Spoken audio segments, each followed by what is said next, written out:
بسم اللہ الرحمن الرحیم۔ ناظرین کرام، السلام علیکم۔ سورہ المائدہ کی آیت نمبر 6 میں اللہ تعالیٰ نے وضو اور تیمم کا طریقہ بتایا۔ میرے ایک طالب علم نے مجھ سے سوال کیا کہ تیمم کے لیے پاک مٹی کی ضرورت ہے، تو اس چیز کا کیسے آپ کو پتہ چلے گا کہ جو مٹی آپ استعمال کر رہے ہیں وہ پاک ہے؟ بہت اچھا سوال ہے، اور صرف وہی اس کے بارے میں سوال کر سکتا ہے، وہی شخص یہ سوال کر سکتا ہے جس نے اللہ تعالیٰ کی ہدایت کو دل سے لیا ہو اور دل سے قبول کیا ہو، اور پھر وہ چاہتا ہو کہ اس پہ جب عمل کرے تو اس سے کوئی غلطی نہ ہو۔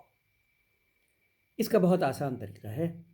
سب سے پہلے تو آپ اس گزرگاہ سے بچیے جہاں پہ نجس چیزیں پڑی ہوں، یا جہاں پہ سے جانوروں کا گزر ہو، کیونکہ وہ علاقہ ہو سکتا ہے نجس ہو، نمبر 1۔ نمبر 2، مٹی گیلی نہ ہو، کیونکہ آپ نے اس کو مسح کرتے وقت اسے منہ پہ بھی لگانا ہے اور ہاتھوں پہ بھی لگانا ہے، تو اس لیے مٹی گیلی نہ ہو۔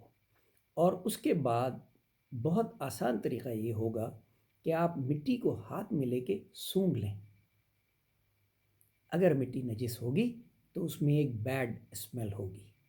وہ کہتے ہیں نا، وطن کی مٹی میں سے سوندھی سوندھی خوشبو آتی ہے۔